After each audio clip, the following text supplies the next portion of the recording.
Por lo tanto, le invito a que descubramos lo que la Biblia dice a través del libro de Lucas, en el capítulo 6, Lucas 6. Vamos a leer desde el versículo 43 en adelante. Lucas capítulo 6, 43 en adelante. Evangelio según San Lucas. Es un privilegio poder predicar y anunciar de la palabra del Señor, y tenga su Biblia abierta para estudiar y aún también así escudriñar las Escrituras, ¿verdad?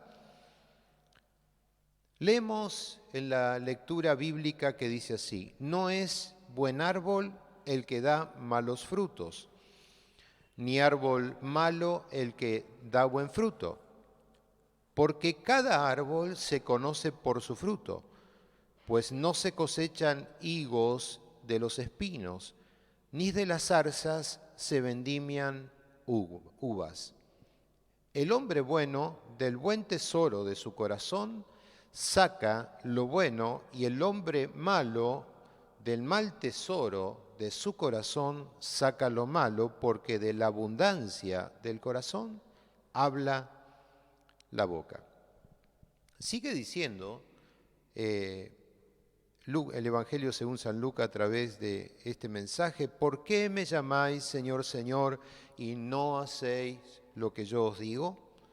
Todo aquel que a mí viene y oye mis palabras y las hace, os indicaré a quién es este semejante.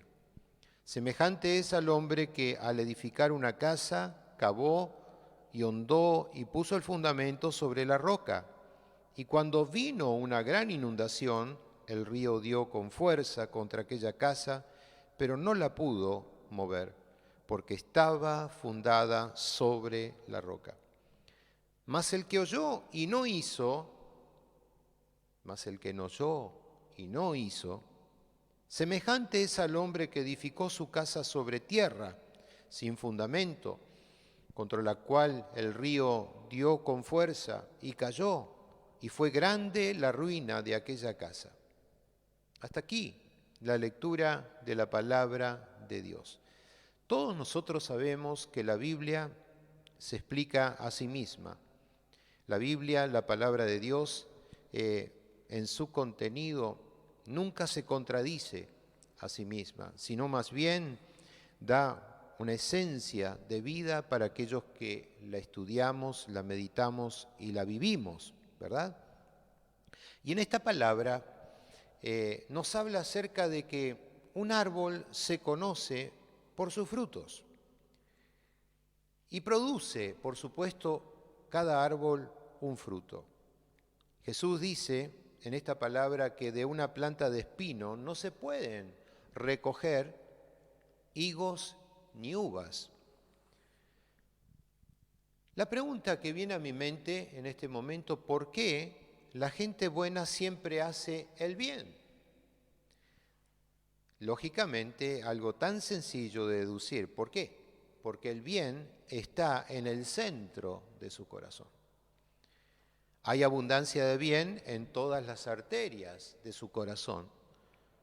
Ahora, preguntarnos también por qué la gente mala siempre hace el mal. Real, la vivencia que tienen este tipo de personas que en su corazón tienen como raíz el mal. Ahora, ante estos interrogantes, Jesús nos da una enseñanza que nosotros debemos tomar y mirar muy, pero muy atentamente lo que realmente sale de nuestra boca, porque las palabras que salen de nuestra boca muestran lo que realmente tenemos en el corazón. Si pudiéramos nosotros hacer una radiografía de nuestro corazón, si pudiéramos nosotros mirarnos a nosotros interiormente, cada instante, cada minuto, cada acción, si pudiéramos pasar por rayos X para mirar la profundidad de nuestro corazón, El primer análisis que nosotros deberíamos hacer cada uno ante tantas situaciones que pasan por el corazón es pedirle a Dios, Señor, ayúdanos con nuestro corazón. Porque hay muchos caminos que no le agradan a Dios, porque nuestro corazón está lleno muchas veces de amargura, está lleno de perversión, aún también de palabras grotescas, muchas veces llenos de maldicencia, lleno de blasfemia y aún también incomprensión. ¿Cuántas cosas pasan por el corazón? Corrupción. Y de todas estas cosas debemos pedir, Señor, ayúdanos, ayuda a nuestro corazón. Jesús quería llegar a este punto. O sea, el hecho era desnudar el corazón de aquellos que lo llamaban Señor y su dueño.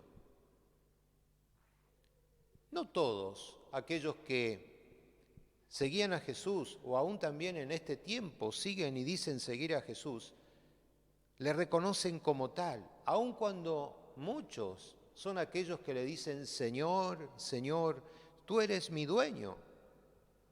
¿Saben? Muchos de los que seguían a Jesús le llamaban así, porque tenían y se reflejaban en él, pero había en ellos una falsa profesión, ¿no? Muchos le llamaban maestro, rabí, y aún también muchas personas que le seguían, queriendo obtener un beneficio. Sabemos que las multitudes seguían a Jesús, muchos por los panes y por los peces, por los bienes que recibían. Pero Jesús iba más allá de la condición, porque Él realmente discernía y veía el corazón. O sea, Jesús va directamente a la acción, ¿no? Y así en Lucas, en el capítulo 6, versículo 46, les dice, ustedes me dicen que yo soy su Señor y su dueño, pero no hacen lo que yo les mando o aún también yo les ordeno. Aquí hay un reclamo. Ustedes dicen, y decir es hablar palabras, ¿no? Dicen ustedes que yo soy su Señor y su dueño. Ahora, ¿qué buscaba Jesús sacar a relucir o a sacar a luz, verdad? O sea, ver en ellos que entendieran que debían ser verdaderos, que debían ser auténticos, auténticos discípulos que pudieran producir, ¿no?, frutos para el reino de Dios. ¿Usted se ha preguntado usted mismo si usted es un verdadero discípulo del Señor, si usted es auténtico con Dios? Puede que haya en usted algún acto de hipocresía, de falsedad, y vaya que la hay, ¿no? Miren, en el mundo cristiano se vive mucho el ámbito de la hipocresía. Somos santos en la congregación, somos santos en los lugares donde nos ven públicamente, pero ¿qué hay cuando estamos en nuestra intimidad? ¿Qué hay cuando nosotros estamos con nuestro más cercano, que nos conoce? Alguien dijo, ¿estarías a la altura de preguntarle a uno de tus hijos cómo realmente sos y es que te expongan públicamente? ¿Estarías a la altura de que alguien te diga realmente lo que haces en tu hogar, en tu intimidad? ¿Verdad? Que te exponga. Así Jesús veía a cada uno de los que estaban y le llamaban Señor, Señor y Dueño. Por eso Él dice, ustedes me llaman a mí Señor, Señor, pero no hacen lo que yo les estoy mandando. Es una advertencia para una persona que presenta una falsedad, un falso discípulo, que por supuesto no puede dar fruto porque no tiene la esencia del género, o sea, esa planta es una planta estéril, que no puede absolutamente producir ningún tipo de fruto. Le invito a usted en esta tarde a que analicemos un poco este contexto de lo cual decimos un falso discípulo. Un falso discípulo es aquel que escucha, pero no obedece. Sabe de las cosas. Usted le dice, ¿entendiste? Y te dice, sí, yo ya sé. Sabe, pero no actúa. O sea, dice saber, pero no puede accionar. La otra situación de un falso discípulo es que escucha, es oidor, pero se olvida rápidamente de lo que se le dijo. Aún también está presente, pero no está. Entonces, vemos estas características. Escucha, sabe, es un oidor rápido, pero no retiene, y está presente, pero no está. ¿A qué sirve una persona si lo que se le enseña no lo puede aplicar? Jesús estaba esperando de ellos algo mucho más preciado. Para sus discípulos, Él había trabajado 3 años y medio y los había dejado más o menos preparados. Y le mostró el Señor el desafío que tenían hacia adelante y les estaba diciendo, tenemos que enfrentar muchas situaciones, tenemos que superarnos en muchas situaciones que van a venir complicadas, vamos a tener que tener una condición muy radical en lo que emprendamos. Y debemos estar a la altura de enfrentar lo que vendrá. Ese es el ámbito de la fe del creyente. Un desafío por delante. Esa es la condición de lo que el Señor nos lanza como discípulos en un desafío a enfrentar una medida que posiblemente para cada uno de nosotros sea muy elevada, muy alta. Las enseñanzas de Jesús. Él les estaba diciendo, ustedes deben amar a sus enemigos, ustedes deben ser compasivos, como lo es mi Padre Dios.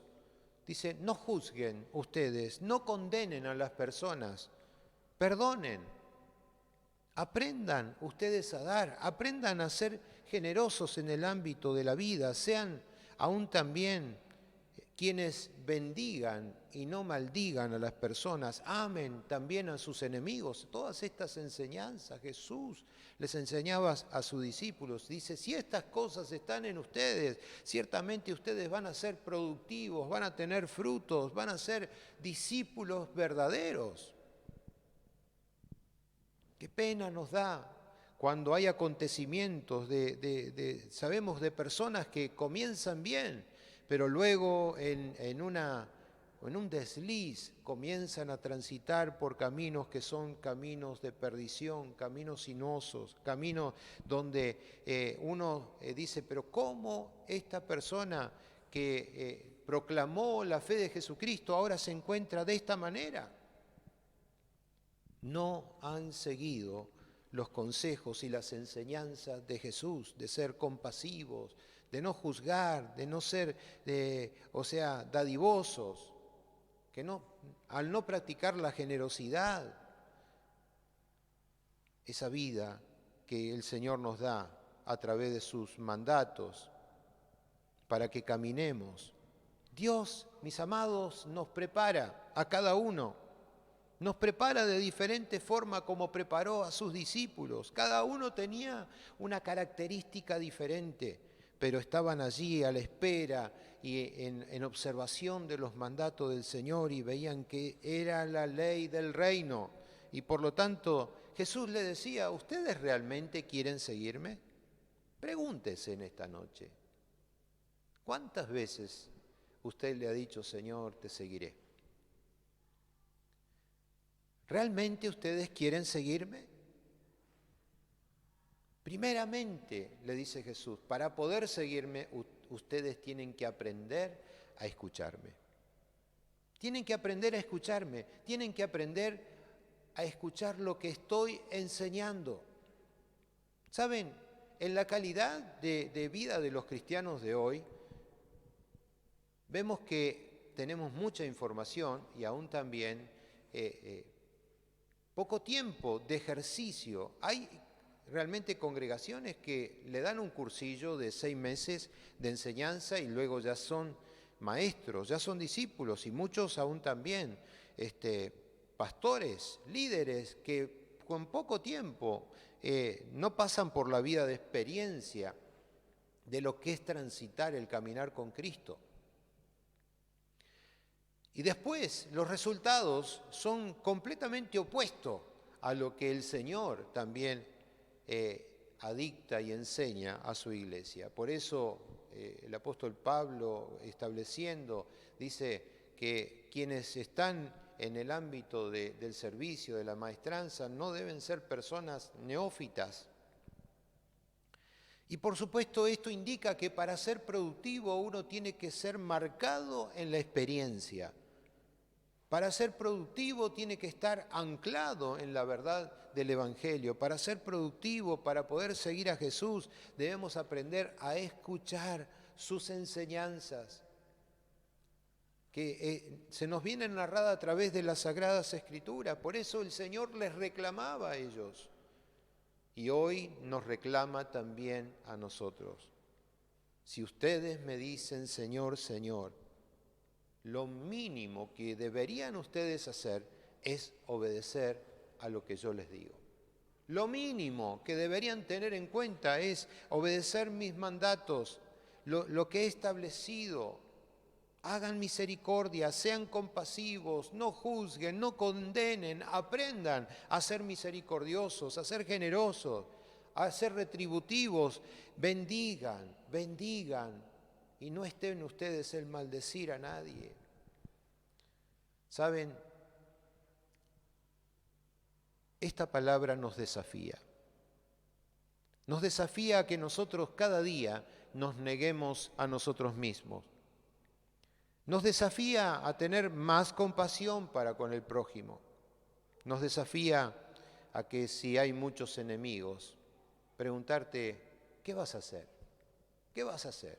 Estamos rodeados de personas que no nos quieren bien, pero ¿acaso vas a colocarte a la misma altura y pensando por qué, si él merece esa justa retribución o tal o aquello, poner las excusas o aún también tu condición de pensamiento por sobre la voluntad de Dios?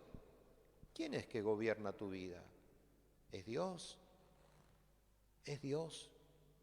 Aun cuando le estás llamando Señor, Señor, y declarás que Él es tu dueño. Seguramente a usted le pasará igual que a mí. Colocamos excusas y le exclamamos a Dios y le decimos, pero Señor, no es posible que se burlen, que hagan tal cosa, que me lo hagan delante de mis narices. Tengo que hacer algo. Están continuamente, ¿hasta cuándo, Señor? Y preguntamos, pero la respuesta del Señor y la pregunta es, ¿quieres o no quieres ser mi discípulo? Si nosotros analizáramos el concepto de nuestro Maestro, allí en Lucas 6:48, ¿no? Nos habla acerca de dos conceptos. Dice, todo aquel que viene a mí y oye mis palabras y las hace, os indicaré a quién es semejante. Aquel que oye mis palabras y las hace, dice, es semejante comparado al hombre que al edificar una casa, cavó y hondó y puso el fundamento sobre la roca, y cuando vino una inundación, el río dio con ímpetu contra aquella casa, pero no la pudo mover porque estaba fundada sobre la roca. Segunda condición, dice, mas el que oyó y no hizo, semejantes al hombre que edificó su casa sobre tierra sin fundamento, contra la cual el río dio con ímpetu y luego cayó, y fue grande la ruina de aquella casa. Hace un tiempo atrás, muchísimo tiempo atrás, en una plataforma rocosa, intentaba una familia construir una casa.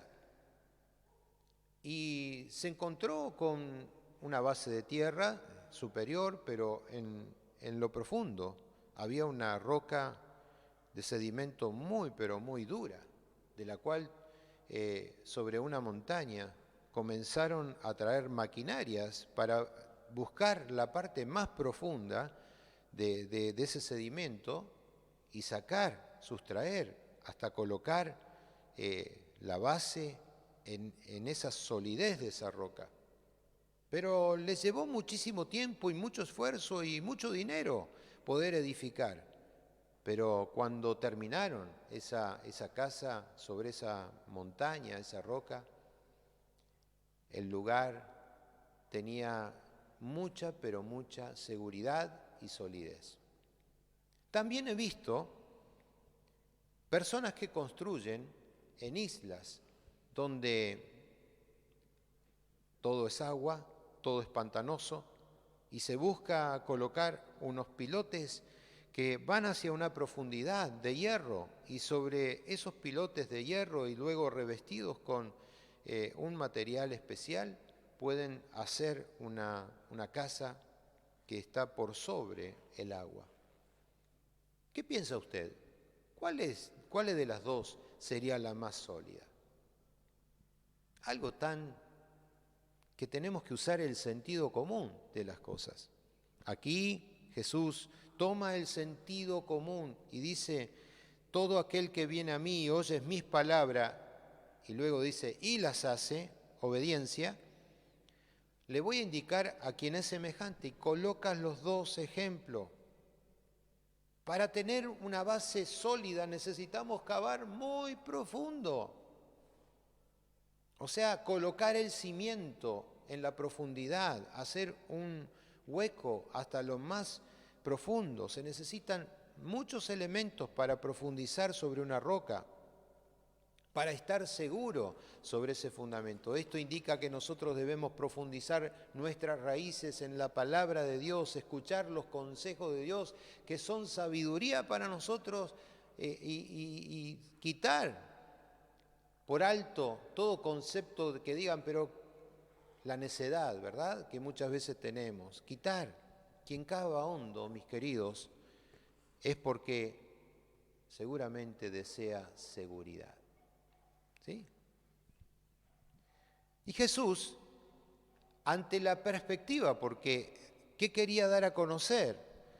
Jesús en este sermón, él llega al fin de esta enseñanza trayendo una exhortación a tener cuidado en la vida cristiana, cómo nosotros construimos, cómo profundizamos, cómo hacemos cimiento en las cosas, evitando que también seamos guiados por falsos maestros y aún también falsas profesiones de fe. Puede existir de personas que como dije, han comenzado bien, cavando, pero quedaron en la mitad del camino e hicieron un fundamento superficial. Es importante que caves profundo y para colocar ese fundamento en la fe en Cristo Jesús, que es el fundamento más, pero más seguro, que te va a evitar de entrar en las falsas doctrinas y las falsas enseñanzas de maestros escrupulosos que quieren llevar solamente al bien de su costal.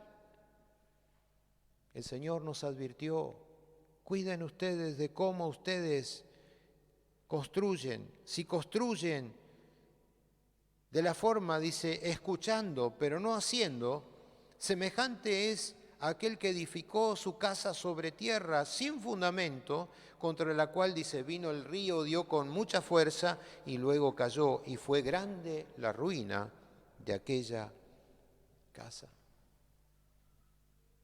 Deberíamos observar cómo la fuerza del agua, que no se puede frenar con nada, cuando viene con tanta fuerza y ímpetu, ¿verdad?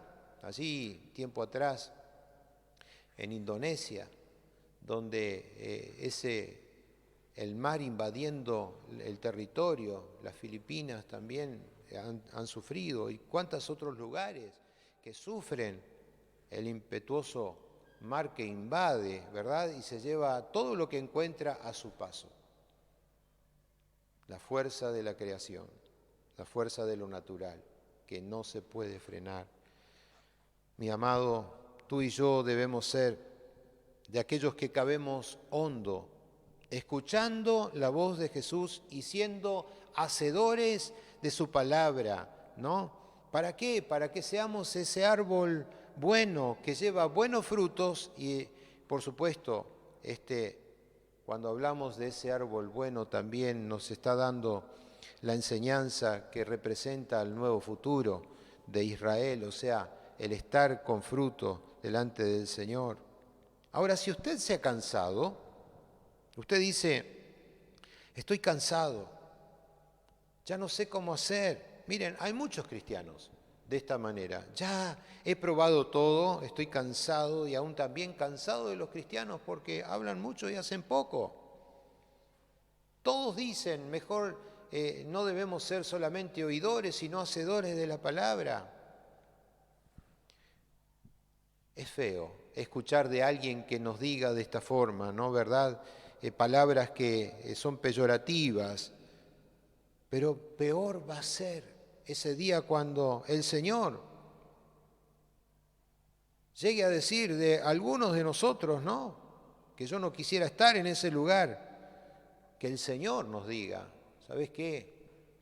Juan, Pedro, Lucas, Federico, como te llames, ¿no? Que te pueda decir, ¿sabes? Hablas mucho, pero haces poco. Qué feo. Que Dios diga de nosotros, más bien, que el Señor pueda decir de nosotros, buen siervo fiel, lo que has oído, hiciste.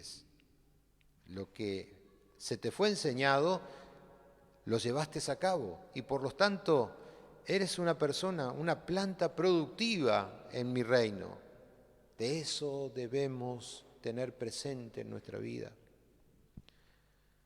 Y no ser llevado, cuando habla acerca de la inundación, que vino con ímpetu, ¿no? La inundación representa al agua que cubre la tierra y por lo tanto pocas cosas pueden, como dije, frenar una inundación. El agua es imparable, el ímpetu arrollador y aún también devasta todo lo que encuentra.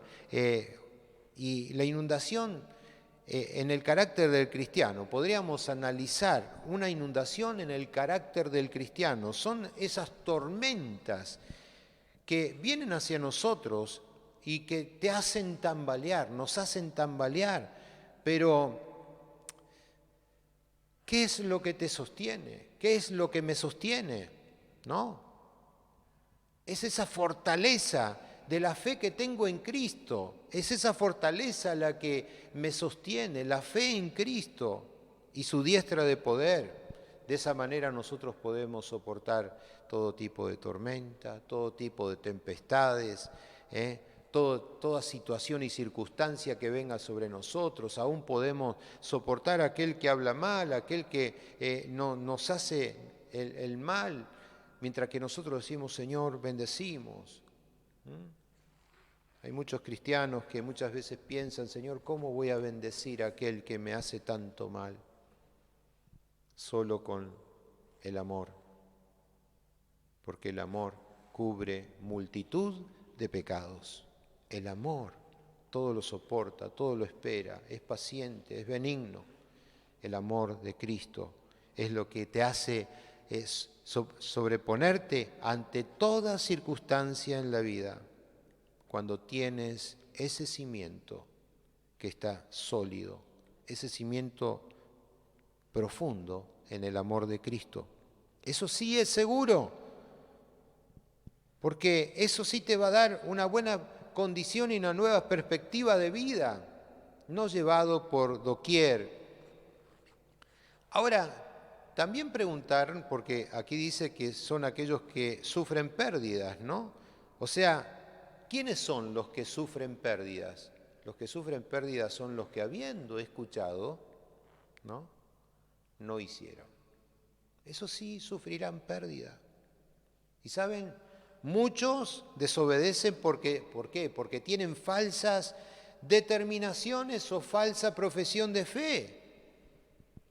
Yo soy cristiano, yo sirvo a Cristo, toco en la alabanza, yo limpio en el templo, yo siempre estuve en la iglesia, pero eso no es indicador de que tengas una verdadera profesión de fe. Una verdadera profesión de fe es aquel que espera en el Señor, aquel que está confiado completamente, seguro en los brazos del Señor, sabiendo de que Él es su dueño, Él es su Señor, Él es quien lo ayuda, Él es quien le provee, Él es aquel que adicta y sabe que aun cuando vengan los momentos difíciles de situaciones contrarias, aprendió a recitar en su corazón la palabra y dice, todo ayuda para bien para los que aman a Dios. Vendrán tiempos de destrucción, vendrán tiempos difíciles, pero confiados en el Señor y cimentados en la roca que es Cristo. Si miramos analizando esta enseñanza de Jesús, nos dice, lo que hace que realmente un árbol dé buen fruto es que este árbol pueda estar saludable y aún también vivo. No puede ser un árbol seco el que dé fruto. Y saben, permítame decirle que muchas personas están como vivos, pero están secos. Personas que presentan una vida, pero que no tienen vida. A ver, pastor, explíqueme cómo es esto. Claro que sí. Usted puede ver un árbol bien hermoso, gigante, grande, y dice, wow, qué hermoso árbol, pero no da sombra. Y aun cuando vino la tempestad, cuando lo derribó, usted se dio cuenta que ese árbol interiormente estaba todo hueco. Simplemente era una forma exterior. Hay muchos que dicen que están en esa condición, huecos interiormente. Es una falsa profesión, una falsa profesión. Dicen tener fe, pero su fe es nada. Su fe es hueca. Y Jesús le decía, dice, es importante que ustedes tengan vida, una vida saludable, esa vida que yo les doy, esa vida que solo de mi persona ustedes pueden recibir. Miren, amados en Cristo, no es importante lo que podamos como personas hacer. No es importante. Lo que sí es importante, lo que usted realmente es. Lo que usted realmente es. ¿Es usted un hijo de Dios? Y eso, seguramente, si usted es un hijo de Dios, es lo más importante que usted tiene. Porque usted tiene el nuevo nacimiento, la vida de Dios y por lo tanto lo que usted tiene en su estado interior, eso es lo que usted va a manifestar. Eso es lo que usted va a demostrar como fruto. Jesús, mirándole a los fariseos, le dijo, ustedes son sepulcros emblanquecidos. Por fuera dicen una cosa, pero interiormente ustedes son sepulcros. Jesús miraba el interior. Las apariencias, como todos sabemos en dichos, la apariencia engaña. Muchos de aquellos que le han dicho, Señor, Señor, quizás un día no estarán. Pero usted y yo hoy tenemos posibilidad de analizar nuestra vida en Dios y saber que si Dios nos exhorta y hace que nosotros analicemos nuestro corazón, miremos interiormente, digamos, Señor, yo quiero que mi corazón sea limpio, tan limpio para que un día pueda ver tu gloria y tu majestad. Solamente aquellos que son limpios y puros de corazón, dice un salmo, verán a Dios.